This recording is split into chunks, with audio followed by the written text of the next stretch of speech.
අපි ඒ වචනේම ගමුකෝ. දැන් ඔය කියන විදිහට ආණ්ඩුව ආරක්ෂා කරන කට්ටිය ඩෝබියෝ නම් දැන් මං හිතන්නේ එයාලට ඇත්තටම ආරක්ෂා කරන්න තියෙන ආණ්ඩුව විතරනේ. සහ ආණ්ඩුව 155 දෙනා සහ එයාලගේ ව්‍යාපාරය, එයාලා කරන දේශපාලන ඕක රැක ගන්න තියෙන්නේ. හත් දෙයියනේ මේ විපක්ෂයන්ට කීයක හොදන්නද? ඒ කියන්නේ ඉස්සර නම් රනිල් මහින්ද මරා ගන්නවා. දැන් රනිල්ගේ කේස් එකක් වෙද්දිත් හොදන්න ඕනේ. මහින්දගේ කේස් එකදී හොදන්න ඕනේ. අර්චුනාවත් හොදන්නත් ඕනේ. ඒ ඇස්සේ මේ චරිත්ලා ගිහිල්ලා ප්‍රෝග්‍රෑම් වල චරිත එකක් කියනවා, අසු තව එකක් කියනවා. ඒවත් හොදන්නත් ඕනේ. ගෝටා ඉන්නවා මේ පැත්තෙන්, සලේ ඉන්නවා මේ පැත්තෙන්. ඔව් සලේලට අට්ටාල ගහන්න ඕනේ. ඒ ඇස්සේ දැන් මම හිතන්නේ අට්ටාල ව්‍යාපාර නම් මට තේරෙන විදියට මේ අපේ ගම්මන්පිල මහත්තයා නවත්තන්න වෙලා තියෙන්නේ. දැන් අපිට අද ආරංචි වුණා අද දවල් සුගීශ්වර බණ්ඩාර මහත්තයාවත් අත්අඩංගුවට ගත්තා කියලා. මොකක් වෙන කේස් එකකට. හරි අත්අඩංගුවට ගත්තානේ. දැන් එතකොට අපිට සදරයි නම් දකින්න වෙන දේ තමයි සුගීශ්වර බණ්ඩාර කොහොමද යුද්ධයට උදව් කරේ කියන එක. කොහොමද මොන විදිහේ උදව්ද එයා කරලා තියෙන්නේ කියන එක අද ගෝඨාභය රාජපක්ෂගේ පුද්ගලික ලේකම් ඒක ඉතින් කියන්න වෙන්නේ මේ නෑ ඔහු ඒ කියන්නේ අපි දන්නවා අයියෝ ඔහු අත්අඩංගුවට ගත්තේ කියලා. ඔහු අත්අඩංගුවට ගත්තේ ඔහු ඒ කියන්නේ අපි දන්නවා රජයේ ආයතනයක රැකියාව කරද්දී එක පඩියක් විතරයි ගන්න පුළුවන්. ඔහු පඩි දෙකක් අරන් තියෙන ආයතන දෙකකින් ඒ සම්බන්ධයෙන් වැඩ කරලා දෙපැත්තෙම පඩිය අරන්. ඔව් මම හිතන්නේ ඒක තමයි. අපි දන්නේ ආයතනේ මොකක්ද කියලා. නමුත් ඔහු අත්අඩංගුවට ගන්න හේතු අපි අර කලින් කතා කරේ යෝෂිත රාජපක්ෂ මේ හමුදාවට ගෙනල්ලා තියෙන කොල්ලොන්ගේ මොරාල් එක හදන්න කියලා. ඔයාලට පුළුවන් නම් දැන් එදාවත් අරගෙන ෆෝන් එකේ යෝෂිත රාජපක්ෂ කියලා සර්ච් කරලා බලන්න. එතකොට යෝෂිත රාජපක්ෂ කරපු දේවල් වල ෆොටෝස් ටික එනවා. මම බොරු නම් කියන්නේ පොඩ්ඩක් සර්ච් කරලා බලන්න. මම සර්ච් කරලා බැලුවා. වැඩියෙන් මෙන්නේ යෝෂිත රාජපක්ෂ නෑ යුද්ධ කාලේ කරපුවා එන්නේ අපි මේක වීඩියෝ එක බලන ප්‍රේක්ෂක ජනතාවට ඒක කරන්න දෙමු. ඔයාලා බොරු නම් අපි ඔයාලට සේවය බලා ගන්න ඕන. ඔයාලා පුළුවන් Google එකේ යෝෂිත රාජපක්ෂ කියලා සර්ච් කරලා බලන්න. එතකොට ඉමේජස් වල එනවා කොච්චර රටට වැඩක් කරලා තියෙන මිනිස්සුද කියලා.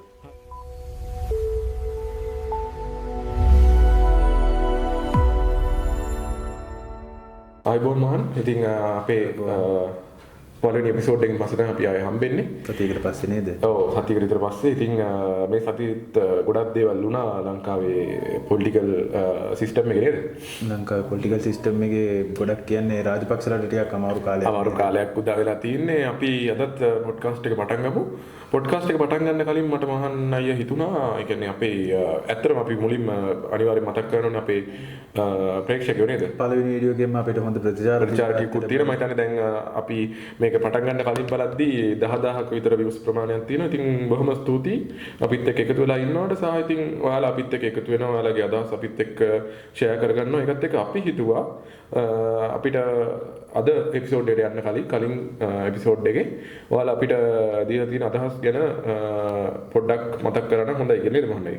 ඔව් අනිවාර්යෙන්ම අපිට ඒ කියන්නේ හොඳ කමෙන්ට්ස් ටිකක් වැඩිලා තිබ්බා. ඉතින් අපි කමෙන්ට්ස් දාද්දී අපි කමෙන්ට්ස් ඒ කියන්නේ ඔයාලටත් අපි කියන්නේ කමෙන්ට්ස් දාන්න, ඔයාලගේ අදහස මොකක්ද කියලා දාන්න. එතකොට අපි මොනවද කතා කරන්න ඕනේ? අපි කතා කරන ඒ වගේ මොනවද ඔයාලට ඒ කියන්නේ වෙනස් වෙන්නේ මොන හරි දෙයක් තියෙනවනේ. ඒ හැම දෙයකට සංවාදයකට මේ සම්පූර්ණ අපි පොඩ්කාස්ට් විවුර්තයි. සම්පූර්ණ සංවාදයකට ඒ කියන්නේ මේ හැමදේම වෙනස් වෙන්න ඕනේ තැන් තියෙනවා නම් ඒ කියන්නේ අපි කතා කරන දේ විතරක් නෙවෙයි මේ රටේ වුණත් මොකක් හරි මේ සිස්ටම් එක තුළ වෙනස් වෙන්න තියෙන දෙයක් නම් අපිට කතා කරන්න අවශ්‍යයි කියන ටොපික් එක නම් ඔයාලා කමෙන්ට්ස් දාන්න. අපි එතකොට ඒක බලලා මොනවද වෙන්න ඕනේ කියලා අපි අදහසක් ගන්නවා. ඔව්. හරි එහෙනම් අපි හිතුවා අද يعني කලින් එපිසෝඩ් එක අපි කලින් එපිසෝඩ් එක කරේ පාස්කු ප්‍රහාරය සහ මේ සලේගේ අත්අඩංගුව ගැනීම ඒ ගැන සම්බන්ධයෙන් තමයි අපි කලින් පොඩ්කාස්ට් එක කරේ. ඉතින් අපි පොඩ්ඩක් කමෙන්ට්ස් ටිකක් බලමු මොහොන්න අයියා මොනවාද අපේ ප්‍රේක්ෂකයෝ අපි ගැන කියලා තින්නේ කියලා. මම පළවෙනි කමෙන්ට් එක ගන්නවා අයියා. මම දැක්කා නම තියෙන්නේ සුනීතා රංජනී කියලා. සුනීතා රංජනී මහත්මිය අපිට කමෙන්ට් එකක් දාලා තිනවා. පිච්චෙනකොට ඇතිවෙන දැවිල්ල වේදනාව මේ අහිංසක පුංචි දරුවෝ කොච්චරනම් මිදින්නේ නැද්ද? මියගිය මේගේ අය වෙනුවෙන් හෙළුව කඳුළු මොනතරම් තියෙන්නේ නැද්ද? ඒව කවුද ගත්තේ? ඔය අට්ටාලේ ඉන්න අය එතකොට කොහෙද හිටියේ කියලා අහලා තිනවා. මම හිතන්නේ මේ සඳහන් කරන්නේ අපි මොහොන්නයි කලින් පොඩ්කාස්ට් එකේ කතා කරා. සුරේෂ් සදේව බේරගන්න කට්ටිය කොටුවේ වෙනුවෙන් හිටගත්ත කට්ටිය කොහෙද හිටියේ කියන ප්‍රශ්නේ තමයි අහන්නේ. මොහොන්නයි ගන්න කමෙන්ට් එක. මම දැක්කා අපේ විමල් වීරවංශ මහත්තයාට හොඳ කමෙන්ට් එකක් දාලා තියෙනවා. වත් මම කියවන්නේ නැති. විමල් වීරවංශය ආනෙනි. වීර සෙම්පති ආනෙනි. ලක්බිමේ එකම ගැලවුම් කරුවානෙනි. ඔබතුමා මා කියන දේ ගැන සිතන්න කිසිම වරදක් නොකළ සසී වීරවංශ ආර්යාව හිරගෙදරට යැවීමේ සිදුවීම ජාත්‍යන්තර කුමන්ත්‍රණයක් නේද? ඕක පිටුපස ඇමරිකාව ඉන්නවද? එහෙමත් නැතිනම් ඕක කොටි ඩයස්පෝරාවේ වැඩක්ද?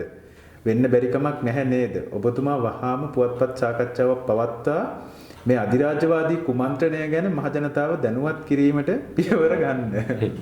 ඔව් මම හිතන්නේ සම්පූර්ණ විමල් වීරවංශගේ එයාගේ මුළු භාෂාවම එයා කතා කරපු මෙච්චර කල් දේශපාලනය කියලා කතා කරේ ওই වචන ටික විතරයි නේ. අධිරාජ්‍යවාදී කුමන්ත්‍රණය එහෙම නැත්නම් ඩයස්පෝරාව ඒ වචන ටිකම එයාට ගහලා තියෙනවා කමෙන්ට් එකේදී. සුනිල් අබේ වික්‍රම.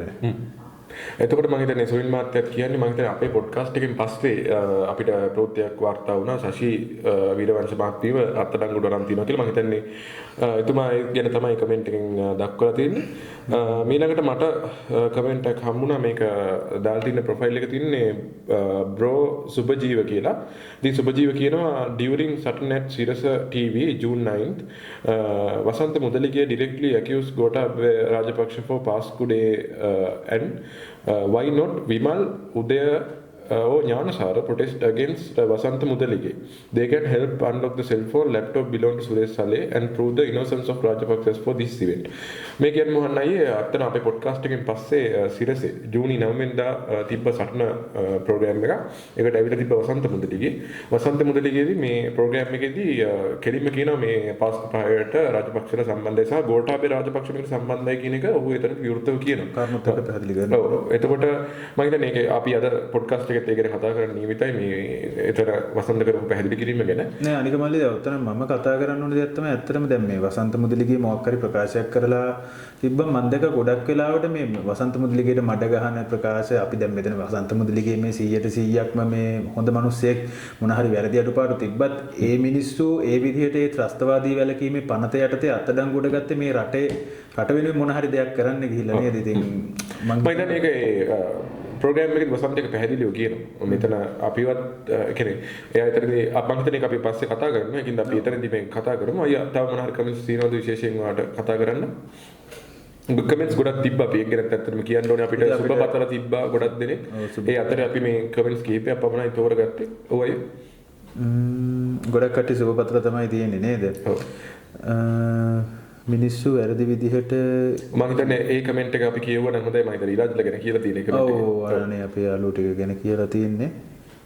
මිනිස්සු වැරදි විදිහට ගියා නම් ටික ටික වැටහෙනවා තමන්ගේ වරද. එවිට නිවැරදි කරගන්න බලනවා මිනිස්සෙක් නිසා. ඒ තිරාජ් පේශල දෙන්නට ස්වභාව ධර්මයෙන් දක්ෂකම දීලා තිබුණාට දක්ෂකම මහජනතාවට විරුද්ධ නම් පාවිච්චි කරන්නේ උන් දෙන්න නේද? ඉතින් මල්ලි ඇත්තටම මේක නම් මමත් ඉන්න මතයක්. ඒ කියන්නේ ඔයාට මතකද ඉරාජ් මුලින්ම අපි ඒ කියන්නේ අපි මං හිතන්නේ අපි එතකොට සාමාන්‍ය 7 වසරේ 8 වසරේ වගේ තමයි ඔය ඉරාජ් ගායකයෙක් විදිහට කරලියට එනකොට ඔය මතකද ගේමක් දීලා කියලා සින්දුවක් තිබ්බා. ඉතින් අපිත් අර ඒ දවස්වල ඔය කටපාඩම් කරගෙන ඉරාජ්ගේ සින්දු ඇහුවා. ඒ කියන්නේ අර ලංකාවට ඔය සිංහල රැප් කියන කන්සෙප්ට් එක මුලින්ම ගෙනාවේ මේ මිනිස්සයා තමයි. ඉතින් මම කියන්නේ එයා දේශපාලනයේ මිදිලා ඒ කියන්නේ එයා මොකක් හරි ස්වාධීන ගමනකවත් අඩුමතරමේ ගියා නම් එහෙම එයා සමහරලාට ඒ ෆීල්ඩ් එකේ කිං කෙනෙක් වෙන්න පුළුවන්. අද ඉතින් ගොඩක් සමාජයේ මිනිස්සු ගරහන තත්යකට පත් වෙලා තියෙන්නේ මේ දූෂිතයන් වෙනුවෙන් සුදුහුණු ගගා පෙනී සිටින නිසා නේද ඉතින් අර එයා ඒකට ගේන පොයින්ට් එක තමයි එයාගේ කලාව වෙනයි එයාගේ දේශපාලනය වෙනයි කියලා. නමුත් අපි පහුගිය කාලේ තිස්සෙම දැක්කා එයාගේ කලාව නිසා එයාට එකතු වෙච්ච මිනිස්සු කලාවත් එයා දේශපාලනීකරණය කරන අපි දැක්ක ගොඩක් තැන්වල. හැබැයි මම කියන්නේ එයාගේ ගමන ගියා නම් මියුසික් වලින් අද දැන් අර මිනිස්සෙක්ට මොනවා වුණත් අර තමන්ගේ රෙපියුටේෂන් එක ඒ දේවල් වටිනවනේ. ඒ කියන්නේ අද මම හිතන්නේ අද මාතෘකාවේ තියෙනවා යාජ්ගේ රෙපියුටේෂන් එක ගැන පස්සේ නේද කතා කරන්නත් අපිට. අපි එතනදිත් ඒක ඉන් ඩීටේල් කතා කරමු. තව මොනවා හරි කමෙන්ට්ස් තියෙනවද කියලා නැත්නම් අපි අද වැඩේට යමු. අපි වැඩේට යන්නේ නේද? මොකද හොඳයි අපි වැඩේට යන්න කලින් මොහන්නයි පොඩ්ඩක් අපි ස්තුතිවන්ත වෙනවා. ඇත්තටම අපේ පළවෙනි වැඩේට මේ වගේ ලොකු ප්‍රේක්ෂක ප්‍රතිචාරයක් ලබා දීම ගැන අපි බලන අහන සියලුම දෙනාට ඒ වගේම අපි පළවෙනි වීඩියෝ එකේත් ඔයාලා ගොඩක් හොඳ කමෙන්ට්ස් අපිට දීලා තිබ්බා. අපි දිරිමත් කරා. ඉතින් ඔයාලගේ අදහස් තමයි අපිට මේ වැඩේ දිගටම කරගෙන යන්න. අපි ඔය ඉස්සරහටත් මේ වැඩේ එක්ක දිගටම ඉන්න මොටිවේට් කරන්න. ඉතින් අපි ආරාධනා කරනවා මේ එපිසෝඩ් එකත් බලලා ඔයාලට දැනන හැඟීම ඔයාලට දැනන දේ යටින් කමෙන්ට් එකක් දාගන්න. අපි ඊළඟ වීඩියෝ එකේදී තෝරාගත්ත කමෙන්ට්ස් කීපයක් ඔයාලත් එක්ක බෙදා ගන්න පැහැදිලි කරගන්න බෙදා ගන්න සූදානම්ෙන් ඉන්නවා. හොඳයි එහෙනම් අපි අන්තිම වීඩියෝ එකේ ඉඳලා අන්තිම වීඩියෝ එක අප්ලෝඩ් කරපු දවස් ඉඳලා අද වෙනකන් ඉච්ච සංසිද්ධි ගැන තමයි අද දවසේ අපි කතා කරන්න යන්නේ. මුලින්ම මහන්නයි අපි කතා කරන්න සූදානම්ින් ඉන්නවා ඒකාබද්ධ විපක්ෂයේ පහුගිය දවස්වල ගිය සතියේ සූදානම් කරලා තිබ්බා.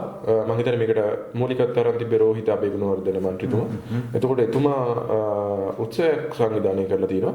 මේ උත්සවය සංවිධානය කරලා තිබ්බේ ඒ ආණ්ඩු කාලෙදී. ඒ කියන්නේ වර්තමානයේ මේ දේශපාලනේ නැති නමුත් කලින් දේශපාලනයේ හිටිය පාර්ලිමේන්තු මන්ත්‍රීවරුන් ප්‍රාදේශීය සභා මන්ත්‍රීවරුන් සහ ඔවුන්ගේ පළාත් පාලන ආයතනවල නියෝජිතයන්ව ඒක බද්ධ කරලා ඊට පස්සේ එතන පොඩි ඔවුන් අගය කරන්න වගේ අදහසක තමයි මේ ප්‍රෝග්‍රෑම් එක සංවිධානය කරලා තිබෙන්නේ. මම හිතන්නේ රෝහිත අබේගුණවර්ධන මන්ත්‍රීතුමා සහ චාමර සම්පත් මන්ත්‍රීතුමා තමයි දැන් ඔය කියන කට්ටියගෙන් දැනට පාර්ලිමේන්තුව නියෝජනය කරන්නේ. එතකොට මම දැක්ක පහුගිය දවස් ටිකේම සමාජ මාධ්‍යයේ මේ සම්බන්ධයෙන් කතා බහක් ඇතිවෙලා තිනවා. අපි එතනින් පටන් ගමු. අර්ජුන නේද? ඔව්. ඔව් මහින්දගේ වේදිකාවක අර්ජුන ඇවිල්ලා කතාවක් කරනවා. ඒ කියන්නේ මහින්ද රාජපක්ෂට එයා පොඩි දවස්වල ඉඳන් ලව් කරපු විදිය.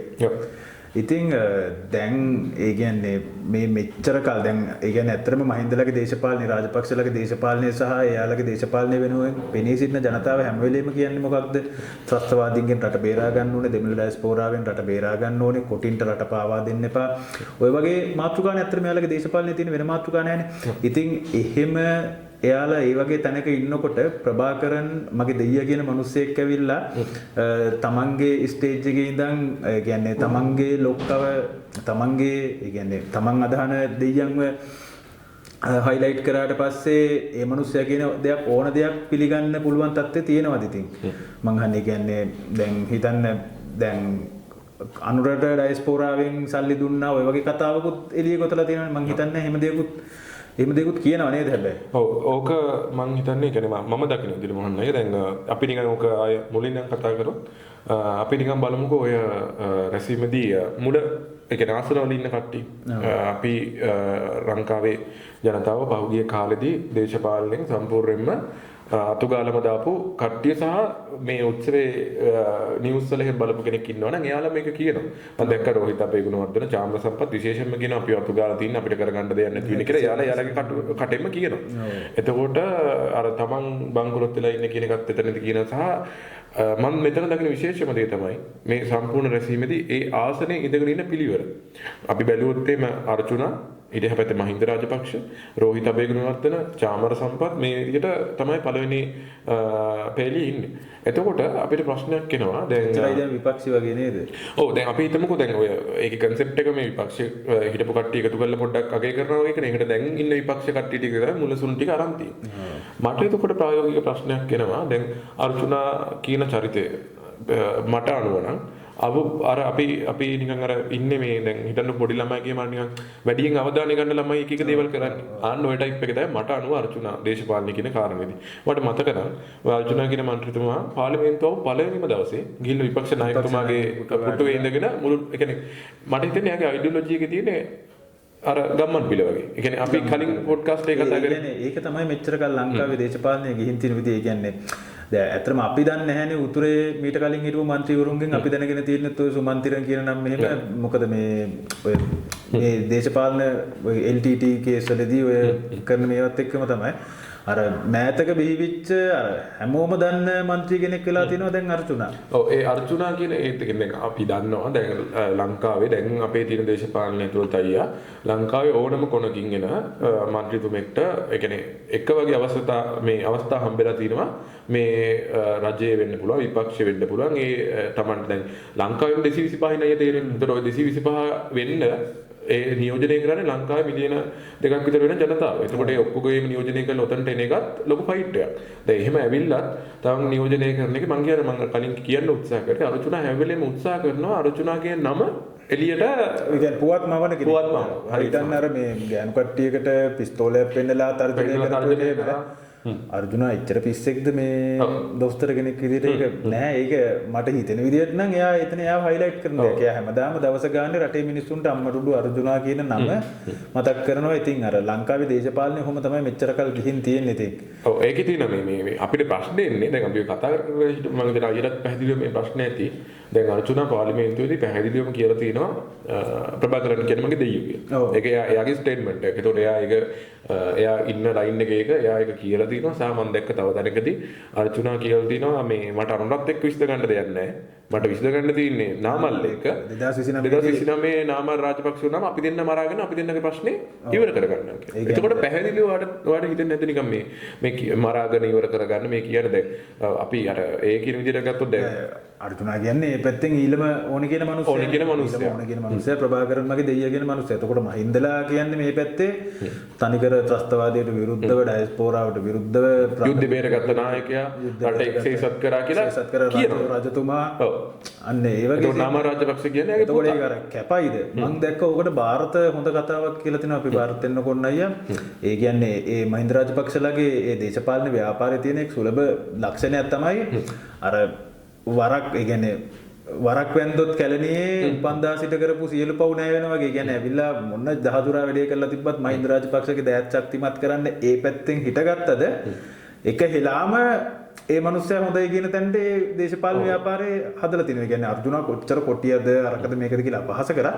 අර මහින්ද රාජපක්ෂට වැඳලා දාත් ශක්තිමත් පොඩ්ඩක් පැටලෙන්නේ නැද්ද එතකොට? දැන් මං අහන්නේ එතකොට දැන් අපි කාගෙන්ද රට බේර ගන්න ඕනේ? එහෙම අන්න එහෙම ප්‍රශ්න අර්ජුනාව කොටින් ගෙන්න බේර ගන්න ඕනේ. කොටින් අර්ජුනාගෙන්ද බේර ගන්න ඕනේ. මට තේරෙන්නේ. පැහැදිලිවම ඇවිල්ලා කියනවා මේ අපි ඩයස්පෝරා අපි තමයි ඩයස්පෝරාව කියන එක කියලා. මටත් හිතුනේ ඒක දැන් ඕක මං රෑ නිවුස් වල දකිද්දි මං ටීවී එකේ දකිද්දි මං කල්පනා කරනවා දැන් යුද්ධයෙන් රට බේරගත්ත නායකයා සීට් එක ඉස්සරහට තියාගෙන මේ තමන් කතා කරන ඔඩියන්ස් එකේ පළවෙනි පේලියෙම ඉන්න යුද්ධයෙන් රට බේරගත්ත නායකයා. එහෙම තියන් මහින්ද මහත්තයා කියන. හරි නෑ. ඒ කියන්නේ මහින්දගේ ස්ටේජ් එකක් පැත්ත පළාතක ගෙන්න ගන්න තියන්නේ ළඟටවත් ගෙන්න ගන්න. මොනවාද කියන්නේ අප්පා මහින්ද මහත්තයා මේ කියන්නේ අර අපි දන්න මහින්ද මහත්තයා කියන්නේ යුද්ධ ඉවර කරපු නායකයා ඇත්තටම ওই සීට් එකේ හිටියනම් ඒවලෙන් මරනවා. ඔව්. දැන් අනික දැන් මෙතනදී මෙහෙම දෙයක්වත් හිතෙන්නේ නැද්ද? දැන් ඒ කියන්නේ දැන් අර්ජුනාව කියන විදිහට ඩයස්පෝරාව නම් ඩයස්පෝරාවට අවශ්‍ය නම් රටෙන් භාගයක් ගන්න. එතකොට ඩයස්පෝරාව නාමල් එක්ක මහින්දලත් එක්ක වැඩ කරන්නේ ඒ දේ වෙනුවෙන් කියලා හිතන්නත් පුළුවන් නේද මිනිස්සුන්ට? ඔව්. දැන් අපිට ඒතකොට පොඩි ප්‍රශ්නාර්ථයක් කියන්නේ පටලෙලි සාගත අවස්ථා දෙකක් එනවා. එකක් තමයි දැන් මහින්ද රාජපක්ෂයි 2009 දී යුද්ධ ඉවර කරා සහ යුද්ධ ඉවර කිරීම කියන එක මාකට් කරගෙන තව අවුරුදු සෑහෙන කාලයකට රටේ දේවල් හොරගම් කරගෙන ලොකු කැම්පේන් එකක් අදටත් කොහොම මොකද්ද මම කරන්නේ උනත් ඒකනේ කියන්නේ. ඔව් දැන් ඉතින් මේ අල්ලස්සකට යන්නේ යුද්ධ ඉවර කරගත්ත නායකයාට කළගුණ දැන් අපි මේ ඉස්සරහට කතා කරන්න යනවා ඒ වගේ විච්ච සිද්ධිය තමයි යෝසිත රාජපක්ෂ අත්අඩංගුවට අරගෙන ගත්ත නීය පෙරේද. ඒතකොට ඒක කොහොමද මෙයාලා මාකට් කරන්නේ? නෑ මෙහෙමයි. ඒ යෝසිත රාජපක්ෂ මහත්තයන්ට මොකුත් කියන්න බෑ. මේ අර හමුදාවේ කොල්ලොන්ගේ මොරාල් එක අප් කරන්න නෑ ඒ ඔය එතන තමයි මම එන්නේ. ඉතින් ඒ යුද්ධ බේරගත්ත නායකයාගේ පුතානේ. නෑ ඒ දවස්වල ඒ රටේ තිබ්බ තත්ත්වෙත් එක්ක මේ ගොඩ දෙනෙක්ව හමුදාවට බැඳෙන්න දිරිමත් කරන්න තමයි එයා අපි ඒ දිරිමත් කරපු විදිය ගැන පස්සේ අපි වෙන මදයක් ගැන කතා කරන්න නියමිතයි. එතනදී කතා කරමු. දැන් මේ අපි කතා කරගෙන හිටපු තැන ලියාගත්තී ඇත්තටම ප්‍රශ්නයක් එනවා නේද 2009 අවුරුද්දේ මහින්ද රාජපක්ෂ එවකට හිටපු ජනාධිපතිතුමා දැන් යුද්ධයෙන් රට බේරගත්ත නම් දැන් යුද්ධයෙන් රට බේරගෙන දැන් නැනටත් මොකක් කර රට බේර ගන්න ඕනි කියලා දැන් මම දැක්ක ඊයේ පෙරේදත් අර මේ බොහොම අමාරුවෙන් දෙපැත්ත දෙන්නගේ සපෝට් එකෙන් ඇවිල්ලා කියනවා අපිට බලය දෙන්න අපි කරන්නම් කියලා. මේ එතුමට බලය දෙන්න කියන එතුමාට කාත් එක්ක හරි කියන්නේ මම කියන්නේ ඔය දැන් අය ඇත්තටම ගෙදරට වෙලා නිදහසේ ඉන්න ඕනි කාලේනේ. නිදහසේ ඉන්න ඕනි කාලේ කියන්නේ හරි නම් ඒ දැන් ළමයි වුණත් දැනගන්න ඕනේ මේ අපච්චි විකුණන් කන්නේ නැතුව ඉන්න. ඔය මිනිස්සයා කරන්න පුළුවන් කාලේ කරන්න පුළුවන් දේවල් ටික කරා. දැන් පොඩ්ඩක් නිදහසේ ඉන්න දෙන්න. දැන් මේ වගේ දෙනකට ආව එතුමා වුණත් කන්ෆියුස් වෙනවා තිය අපෝ දැන් මම යුද්ධ ඉවර කරා කියලා මේ කොටි එක්ක එනකොට මගේ ස්ටේජ් එකේ කතා කරන්න කියලා. කෙලින්ම මේ කියන්නේ මං කියන්නේ මේ ඔය දේශපාලන ව්‍යාපාරයට කඩ යන මිනිස්සුන්ටත් කියන්නේ මේ ඔයාලගේ ප්‍රතිපත්ති සම්පූර්ණයෙන්ම බල්ලට දාලානේ මේ තියෙන්නේ. නෑ ඒකට දැන් හරි දැන් අපි දකිනවා සමාජ මාධ්‍ය ඇතුලේ දැන් විශේෂයෙන්ම ඔය අපි පහුගිය දවස්වල කතා කරපු දේ තමයි විශේෂයෙන් ඔය මේ ඉරාජ් ඊට පස්සේ සහ ඔය විපක්ෂයෙන් සම්පූර්ණයෙන් මේ ඩෝබියෝ කියලා වචනයක් පාවිච්චි කරනවා. ඒ කියන්නේ ඩෝබියෝ කියන සාමාන්‍යයෙන් දැන් අපිටත් අනිවාර්යෙන් කියයි සමහරවල්ලාට. ඔව් අපි මේ සුද්ධ කරනවා ආණ්ඩුව කරනවා මේමයි කියන්නේ. නෙවෙයි කියන්නේ අපි කියන්නේ අපි රටේ ජනතාව නැගී සිටින්න ඕනේ. ආණ්ඩුවට එරෙහිව කතා කරන්න ඕනේ. හැබැයි ඒකට කතා කරන්න ඕනේ සාධනීය ඒ කියන්නේ සාධනීය මතින් තමයි කරන්න ඕනේ. ඉතින් දැන් අපි ඒ වචනේම ගමුකෝ. දැන් ඔය කියන විදිහට ආණ්ඩුව ආරක්ෂා කරන කට්ටිය ඩෝබියෝ නම් දැන් මං හිතන්නේ එයාලට ඇත්තටම ආරක්ෂා කරන්න තියෙන ආණ්ඩුව විතරනේ. සහ ආණ්ඩුව 155 දෙනා සහ එයාලගේ ව්‍යාපාරය එයාලා කරන දේශපාලන ඕකට රැක ගන්න තියෙන්නේ. හත් දෙයියනේ මේ විපක්ෂේ උන්ට කීයක හොදන්න ඒ කියන්නේ ඉස්සර නම් රනිල් මහින්ද මරා ගන්නවා දැන් රනිල්ගේ කේස් එකක් වෙද්දිත් හොදන්න ඕනේ මහින්දගේ කේස් එකදී හොදන්න ඕනේ අර්ජුනාවත් හොදන්නත් ඕනේ ඒ ඇසේ මේ චරිත්ලා ගිහිල්ලා ප්‍රෝග්‍රෑම් වල චරිත එකක් කියනවා ආසු තව එකක් කියනවා ඒවත් හොදන්නත් ඕනේ ගෝටා ඉන්නවා මේ පැත්තෙන් සලේ ඉන්නවා මේ ඔව් සලේලට අට්ටාල ගහන්න ඕනේ ඒ ඇසේ දැන් මම හිතන්නේ අට්ටාල ව්‍යාපාරේ නම් මට තේරෙන විදියට මේ අපේ ගම්මන්පිල මහත්තයා නවත්තන්න වෙලා තියෙන්නේ දැන් අපිට අද ආරංචි වුණා අද දවල් සුගීශ්වර බණ්ඩාර මහත්තයාවත් අත්අඩංගුවට ගත්තා කියලා මොකක් වෙන කේස් එකකට හරි අත්අඩංගුවට ගත්තානේ දැන් එතකොට අපිට සදරයි නම් දකින්න වෙන දේ තමයි සුගීශ්වර බණ්ඩාර කොහොමද යුද්ධයට උදව් කරේ කියන එක කොහොමද මොන විදිහේ උදව්ද එයා කරලා තියෙන්නේ කියන එක අද ගෝඨාභය රාජපක්ෂගේ පුද්ගලික ලේකම් ඒට ඉඳන් කියන්න වෙන්නේ මේ නෑ ඔහු ඒ කියන්නේ අපි දන්නවා අයියෝ ඔහු අත්අඩංගුවට ගත්තේ කියලා ඔහු අත්අඩංගුවට ගත්තේ ඔහු ඒ කියන්නේ අපි දන්නවා රජයේ ආයතනයක රැකියාව කරද්දී එක පඩියක් විතරයි ගන්න පුළුවන් ඔහු පඩි දෙකක් අරන් තියෙන ආයතන දෙකකින් ඒ සම්බන්ධයෙන් වැඩ කරලා දෙපැත්තෙම පඩිය අරන් ඔව් මම හිතන්නේත් ඒක තමයි අපි දන්නේ ආයතනේ මොකද්ද කියලා නමුත් ඔහු අත්අඩංගුවට ගන්න හේතුව ඒක ඉතින් ඒ වගේ දැන් විපක්ෂයට තමන්ගේ ලයින් එක හරියට දැන් අතර විපක්ෂයේ සිහි බුද්ධිය තියෙනවා නම් කාට හරි කෙනෙක්ට මහින්ද මහත්තයාට ඇත්තටම ආදරේ නම් නේ ඔය කියනවා වගේ ඇත්තටම මේ මහින්ද මහත්තයාගේ ප්‍රතිපත්ති වල ඉන්නවා නම් මහින්ද මහත්තයා බේරගත්තට ඔච්චර ආදරේ නම් අත්තර තමන්ගේ දෙයිය ප්‍රභාකරන් කියන කෙනෙක්ව ස්ටේජ් එකට ගෙනල්ලා කතා කරන්න තරම් මං හිතන්නේ දැන් මේ පහුගිය කාලේ මෑත කාලේ පාර්ලිමේන්තුවේ හිටපු කිසිම മന്ത്രിවරයෙක් ඒ කියන්නේ වක්‍රාකාරව LTT එකට සහාය දුන්නා කෙලින්ම ඇවිල්ලා ජීවිතේට කියලා නෑ මේ ප්‍රභාකරන් තමයි මගේ දෙයියා අපි ඊළම වෙනුවෙන් සටන් කරනවා වගේ සටන් පාට කියලා නෑ කෙලින්ම ඔය කියන්නේ මම දන්න තරමට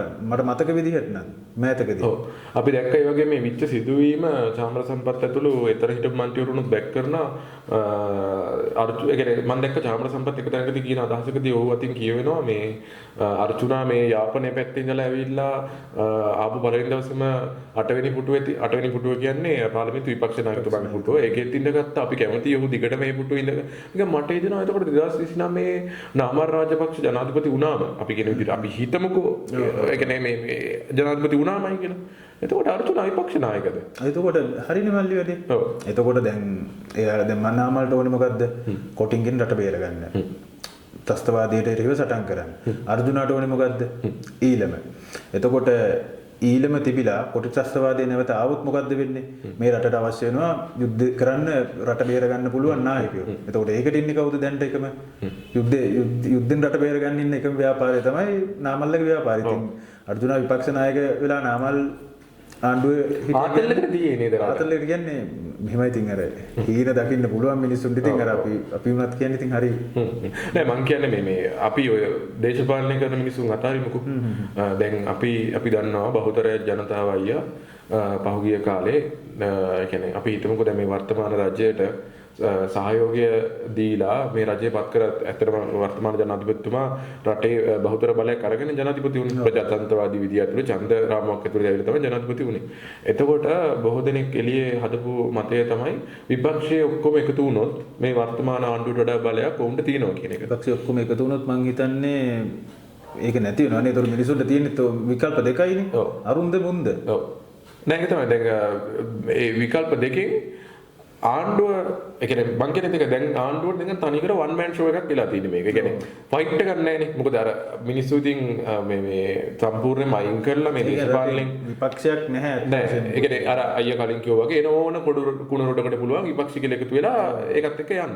එයාලත් ඒ හැම කෙනෙක්ම මේ එකතු කර ගන්නවා. මෙයාලගේ දේශපාලන ඉදිරියට ගෙනියන්න. ඒකත් එක්ක ආණ්ඩුවට කිසිම මේ වෙලාවේ ගේමක් නැහැ.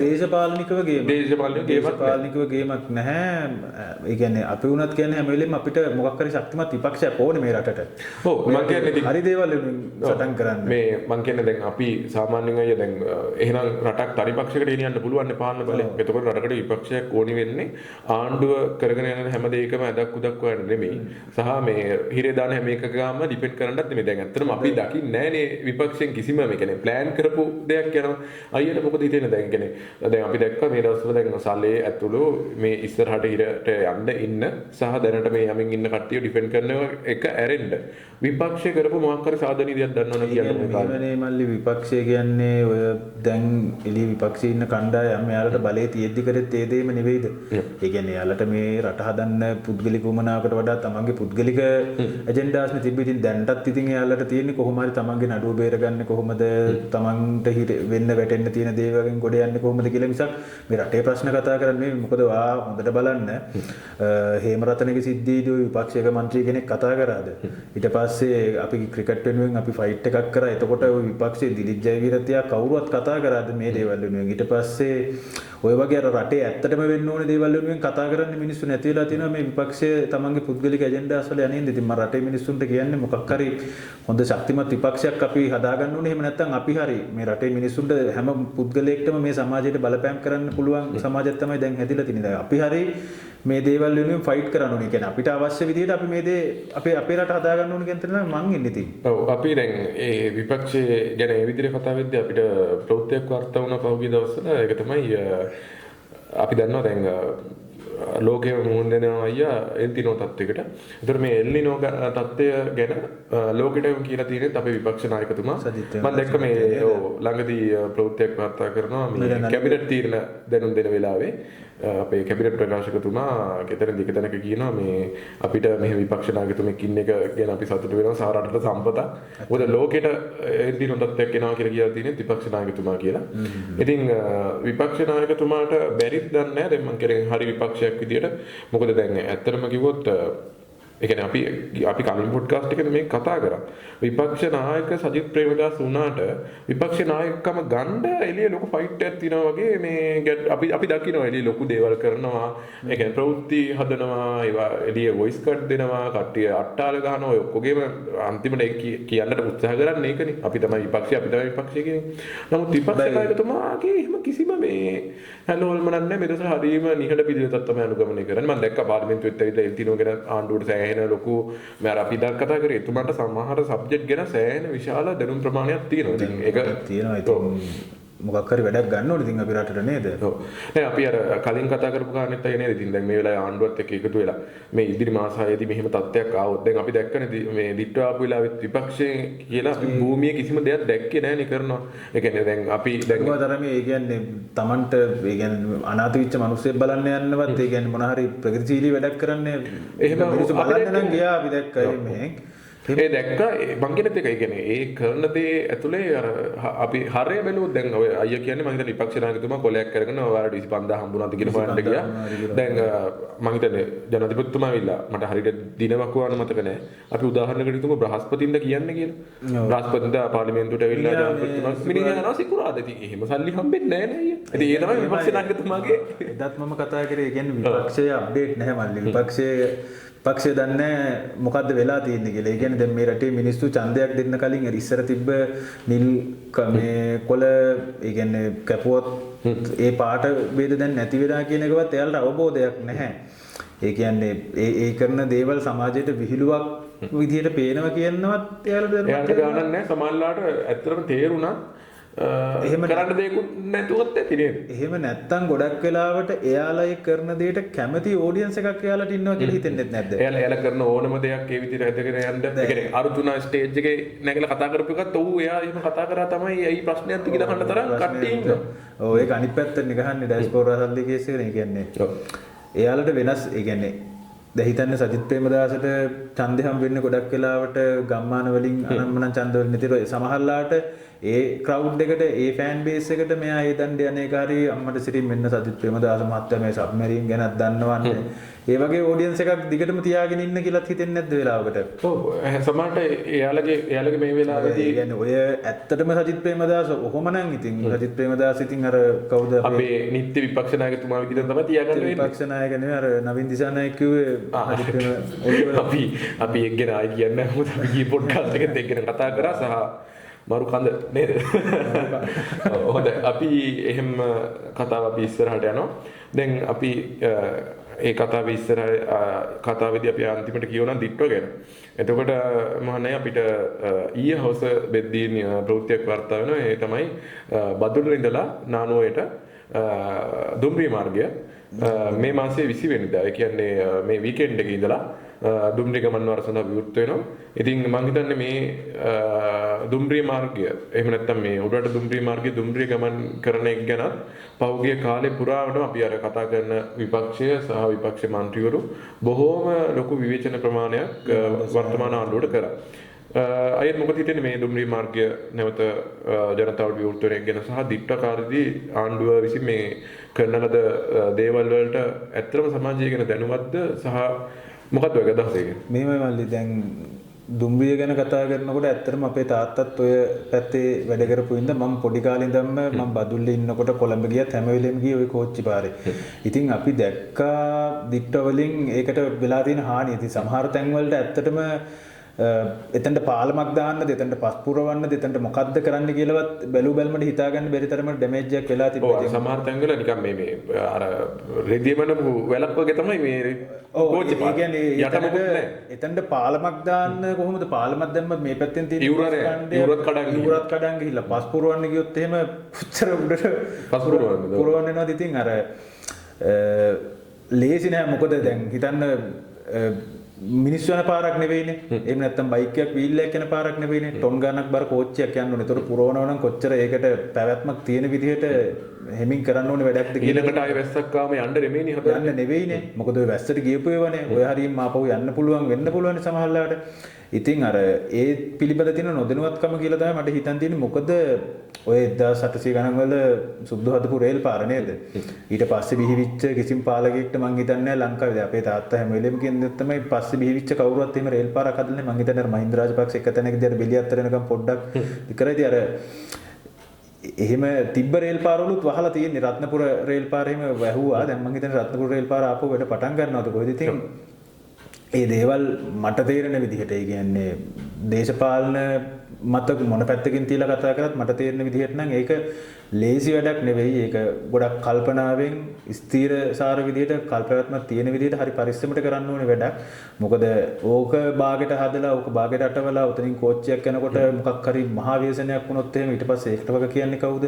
ඉතින් ඒ හැම පැත්තම බලලා කරන්න ඕනේ දෙයක් කියලා මම නම් දකින්නේ ඕක. ඔව් දැන් දිට්ඨා කාලේ පුරාවටම අපි දැක්ක මේ විපක්ෂයෙන් අර ඒ කියන්නේ දිට්ඨා වලින් හානි වෙච්ච එහෙම නැත්නම් ආපදාවටපත් වෙච්ච මිනිස්සු වෙනුවෙන් දේවල් කරන වෙනුවට ඔය වගේ සමහර වෙලාවට කරන්න ආපු ඒ කියන්නේ ව්‍යාපෘති ඒ වෙලාවේ හැටියට අර අයියා කිව්වාගේ සමහර තැන් තිබ්බා. ඒ තැන් වලට අපිට පුද්ගලික සමහර තැන් වලට සම්බන්ධ වෙන්න අවස්ථාව හම්බුණා.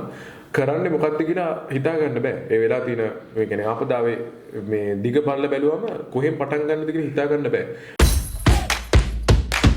බදුල්ල මහනගර සභාව සහ මර්මේඩ් ස්විමින් ඇකඩමිය එක්ව සංවිධානය කරන බදුලු පුරවරේ ප්‍රථම වතාවට සංවිධානය වන බදුල්ල ටයිටලන් 2026 තුම් ප්‍රයාම තරගයට ඔබ සැමට ආරාධනා.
හැබැයි අපි දැක්ක යන දෙයක් කරන්න උත්සාහ කරනවා අර සාමාන්‍ය ජනතාවගේ ජන ජීවිතය දිගටම පවත්වාගෙන යන්න ඕනේ හින්දා ඒකට ඒ වෙලාවේ කියන්නේ ඒ වෙලාවේ ජන ජීවිතය පටන් ගන්න ජන ජීවිතය ගොඩනගා ගන්න ඕනේ විදිහට අපි එතනට දැක්කා විකල්ප මොන හරි දේවල් ටිකක් කරනවා.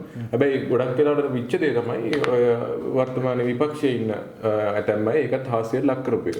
මෙහෙම ඉතින් මම නම් කියන්නේ ඉතින් අවබෝධයක් නැතිකම තමයි මම ඉතින් ඒවට උත්තර දෙන්න යන්න හොඳත් නැහැ. ඉතින් මොකද සාමාන්‍යයෙන් දැනුමටම තියෙන මිනිස්සුන්ට තේරෙනවනේ ඉතින් මේක මේ සදාකාලික විසඳුමක් නෙවෙයි මේට අපගල අපිට යන්න එන්න ගහන්න කියලා. දැන් අපි දැක්කා හැබැයි ඒ කියන්නේ පහුගිය දවස්වල උදාහරණයක් විදිහට ඌමෑල ව්‍යාපාරේ ඔයාලට මතක ඇති අර වැලිකොට්ට වලින් බැම්මක් ගහලා ඒක මේකට සෑහෙන ලොකු මේ කියන්නේ මීම්ස් හැදිලා තිබ්බා සමාජ මාධ්‍ය ගොඩක් කතා බහකට ලක් වුණා සමන්ත තුමාට මම හිතන්නේ සෑහෙන්න මට ගොඩක් ඒකට තිබ්බා හැබැයි මම දැක්ක පහුගිය දවස්වල තේ ප්‍රවෘත්ති වාර්තා කරලා තිබ්බා උමායල ඇතුළු තව ගොඩක් මේ පැත්තේ කැඩිච්ච මේ වැව් අමුණු වගේ දේවල් ගොඩක් අර මේ ඒවලේ හදපු විකල්ප නෙමෙයි පස්සේකට ස්ථීර විදියටම ප්‍රතිසංස්කරණය කරන්න ඒ අවශ්‍ය කරන මූල්‍ය ප්‍රතිපාදන පාස් කරලා ඒවත් වැඩ ආරම්භ කරනවා කියන. අන්න ඒ විදිහට තමයි මම හිතන්නේ මේ බදුල්ල නානෝය දුම්රිය මාර්ගයේත් මේ විකල්ප යොදලා හදලා තිබ්බ දේවල් සහ සම්පූර්ණයෙන්ම හානි වෙච්ච දේවල් ওই විදිහට පටන් ගන්නෙ. ඉතින් 20 වෙනිදා ඉඳලා නේද? ඉතින් බදුල්ල කොළඹ යන්න ඉන්නවා නම් අපේ චාමර මන්ත්‍රීතුමාට එහෙම කෝච්චි යන්න පුළුවන්. ඔව් අපි ඒක ගැන පොඩ්ඩක් මතක් කරන්න ඕනේ. ඉතින් අයිඩියා ගැන මොනවා හරි කියන්න තියෙනවද? නැහැ ඉතින් මට කියන්න තියෙන්නේ ඉතින් අර මිනිස්සුන්ට වෙලේ යන්න එන්න තිබ්බ අමාරුව තමයි තිබ්බේ මට. මොකද දැන් මම උනත් එතකොට පස්සර හිටියේ මම දැක්ක මේ වැලියොඩ නායවල් ගිහින් තියෙන විදියවල්. මට කවද ගෙදර යන්න පුළුවන් වේද කියන තැනක තමයි හිටියේ. නමුත් දවස් දෙක තුنين යන්න පුළුවන් විදියට ඒ අපදාව කල්පනාකරණය කරගත්තා කියලා තමයි කියන්නේ. ඉතින් ඔය කට්ටිය කතා කරන කට්ටිය වෙලාවේ බලේ හිටියනම් මිනිසුන්ට සමහරවල්ලාට ගංගේ මුදේ පයින්න විද්දන්නෙත් නැහැ ඉතින්. ඔව්. අපි දන්නවනේ ඒක කල්පනා කරන එක නේද? කලින් කල්පනා කරන කරලා තියෙනවා. ඒක ගැන හතපාකවත් ආදායයක් හම්බෙයිද කියලා හිතෙන්නත් බෑ. හම්බුණත් ඒවා මිනිසුන්ට යොමු වෙයිද කියන්නත්. මොකද ඒ වගේ තත්ත්වයන් තියෙන්නේ ඉතින්. ඒ වගේමයි අපි අද එපිසෝඩ් එකේ කතා කරන්න යොදාගත්ත තව මේ ළඟ විච්ච සමහර සිදුවීම් සම්බන්ධයෙන් එකක් තමයි යෝෂිත රාජපක්ෂ අපි කලින්ත් මේ ගැන කතා කරා. ඉතින් ඉන් ඩීටේල් ඔක අපි පස්සේ කතා කරමු කියලා කතා වුණා. ඒ තමයි හිටපු ජනාධිපති මහින්ද රාජපක්ෂගේ පුත් යෝෂිත රාජපක්ෂව අත්අඩංගුවට ගන්නවා. ඔහු අත්අඩංගුවට ගන්න හේතුව වෙන්නේ ඔහුගේ නාවික හමුදාවට ඔහුව බඳවාගෙන තිබ්බ ක්‍රමවේදයේ තිබ්බ ගැටලු. ඔව් නැතුව නේද? ඔව් මම දැක්ක දැන් අර අපි කලින් කතා කරා වගේ හෝදන බලකාය ඒකට විවිධ කතා කියලා තියෙනවා දැන්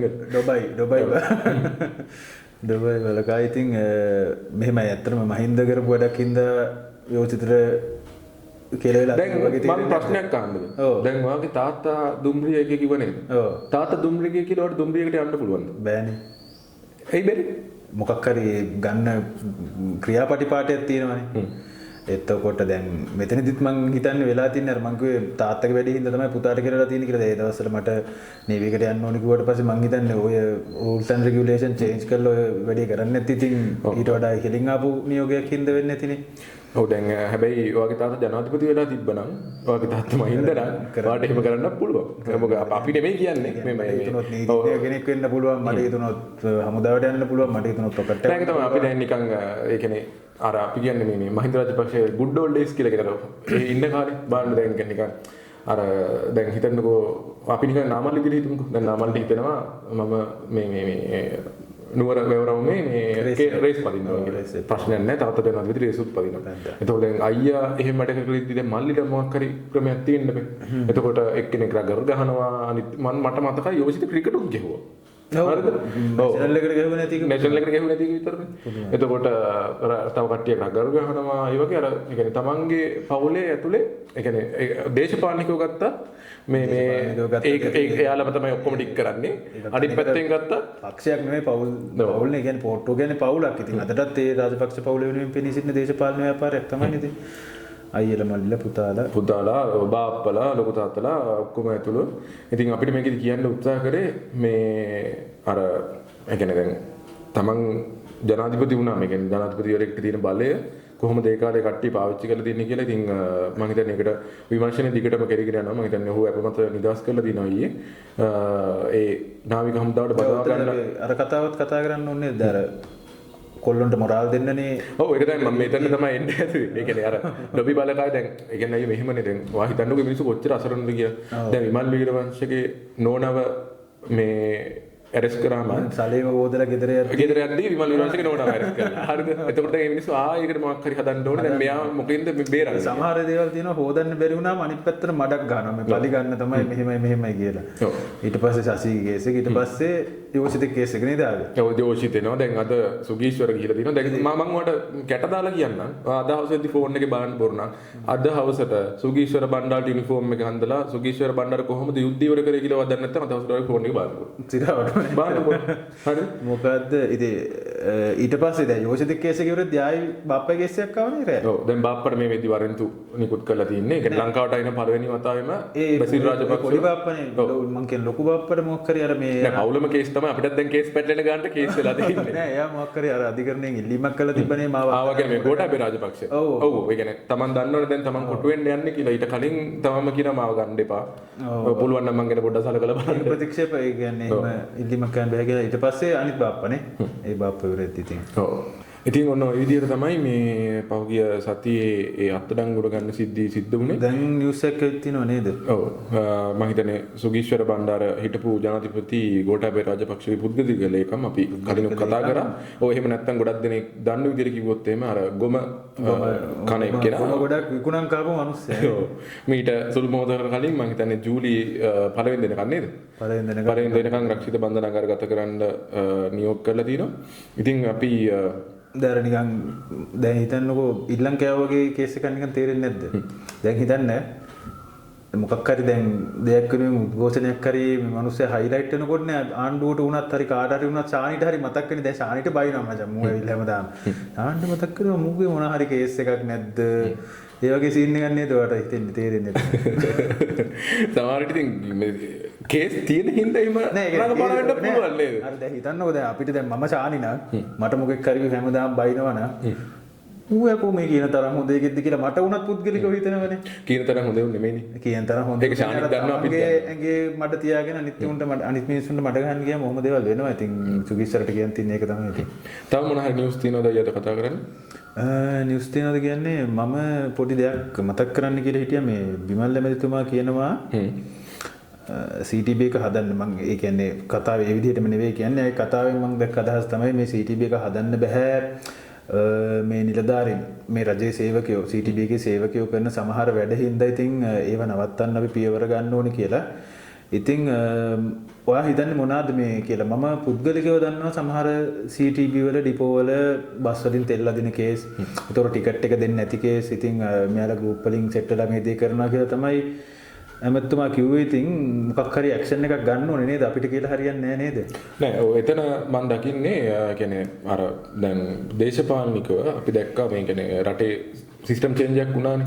නමුත් අර රාජ්‍ය එකට චේන්ජ් වෙන්න බැරි මිනිස්සු ඉන්නවා. බැරි මිනිස්සු ඉන්නවා. ඒක අපි මේ කියන්නේ දිගින් දිගටම දැක්ක සමහර තැන්වල මේ රාජ්‍ය ආයතනවල වෙන සමහර සිදුවීම් සහ ඒවත් එක්ක මොකද එයාලා කාලයක් තිස්සේ පුරුදු වෙලා හිටපු ක්‍රමයක් තියෙනවා.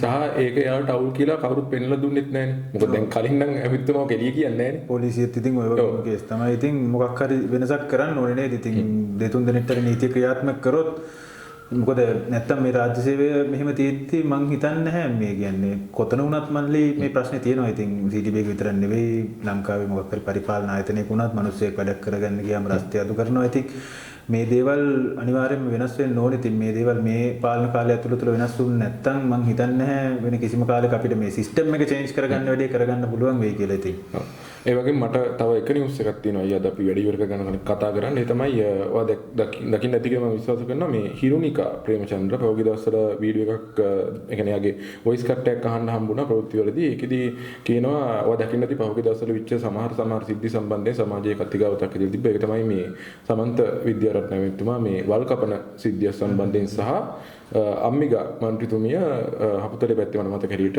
පාසලකට මේ අර මුල් කරලා තියන්න ගියාම නිකන් වැසිකිළිකට මුල් කරලා තියන්න ගියා වගේ කතාවක් හදලා තිබ්බනේ. ඒ සම්බන්ධයෙන් හිරුනිකා තැනක අදහස් දක්වලා තිබ්බා. එයා එතනදී කියනවා ඒ කියන්නේ මිනිස්සුන්ට සමන්තටවත් අම්මිගාටවත් බනින්න එපා. මොකද මේ මිනිස්සු කරන්නේ ඒ මිනිස්සුන්ගේ කැපැසිටි එකේ දේවල් කියලා. දැන් අපි එතකොට අනිත් පැත්තට බලන්න බෑ හිරුනිකා මොනවද කරලා තියෙන්නේ කියලා නේද? අයියට මතක ඇති රනිල් වික්‍රමසිංහ එහෙම අර අගමැති වෙලා ඉන්න කාලේ ගේට් එක ගාවට ගිහලා කෑ ගැහුවා. ඒ වගේ මං හිතන්නේ ලංකාවට සෑහෙන වැදගත් ඩිෆෙන්ඩර් කේසස් තියෙනවා. රනිල් ගාලා රනිල් ගෑ හිරුනිකා. ඔව් ඉතින් මං හිතන්නේ හිරුනිකාට මතක නැත්තම් අපිට යුතුයකමක් තියෙනවා මතක් කරලා දෙන්න. මේ ඒ කියන්නේ හිරුනිකා කරපු කීප දේවල් මිනිස්සුන්ට හොඳට මතකයි. මිනිස්සුන්ට හොඳ මතකයි. ඒ මතක හින්දා තමයි මං හිතන්නේ සමන්තලා අම්මිගාලා ওই තැන් වලට ඇවිල්ලා ඉන්නේ. ඔව් ඒක හින්දා මේ ඔයාලා කියන විදිහට ඒ කැපැසිටි එක තියෙන මිනිස්සු නම් ඒ මිනිස්සු ඒ තැන් වලට ඇවිල්ලා තින්නේ ඔයාලා කරපු දේවල් මිනිස්සුන්ට මතක හින්දා ඉතින් අර සහ මේ ඒ කියන්නේ අපි පස්සේ ඒ ගැන නිකන් විමසීමක් කරලා බැලුවා. එතකොට අපි දැනගන්න හම්බෙච්ච දේ තමයි ඔය විශේෂයෙන් ඔය අම්මිගා සම්බන්ධයෙන් යන කතාවේදී අපි කලින් කතා කරේ දිට්ට සම්බන්ධ විච්ච අපදා කියලා. එතකොට ඔය පාසලෙත් එහෙම විච්ච වැසිකිළියකට තමයි ඒ නැමෙත රජයෙන් ඉදි කරන අවස්ථාවේ තමයි මේ මුල් කරලා තියෙන අවස්ථාව වෙලා තියෙන්නේ. අර අපි කතා කරේ කලින් රාජ්‍ය සේවකයෝ. ඒ වගේම තව පිරිසක් ඉන්නවා. ඒ තමයි මාධ්‍ය. ඒ කියන්නේ මාධ්‍යයට පුළුවන් නිවුස් එක ටයිටල් එක මාරු කරලා ඒකේ සම්පූර්ණ මීනින් එක වෙනස් කරන්න. ඉතින් මේ අපි දකිනවා එහෙම සමහර සිද්ධිත් මේ සතියේ කතා බහට ලක් වෙච්ච දේවල්. ඒ වගේම මම මේ වැඩේ ඉවර කරන්න කලින් මහන්න අයියා මේ තව පොඩි එක දෙයක් කියන්න. ඒ තමයි දැන් අපි අර කලින් කතා කරේ යෝෂිත රාජපක්ෂ මේ හමුදාවට ගෙනල්ලා තියෙන කොල්ලොන්ගේ මොරාල් එක හදන්න කියලා. ඔයාලට පුළුවන් නම් දැන් එදාවක් අරගෙන ෆෝන් එකේ යෝෂිත රාජපක්ෂ කියලා සර්ච් කරලා බලන්න.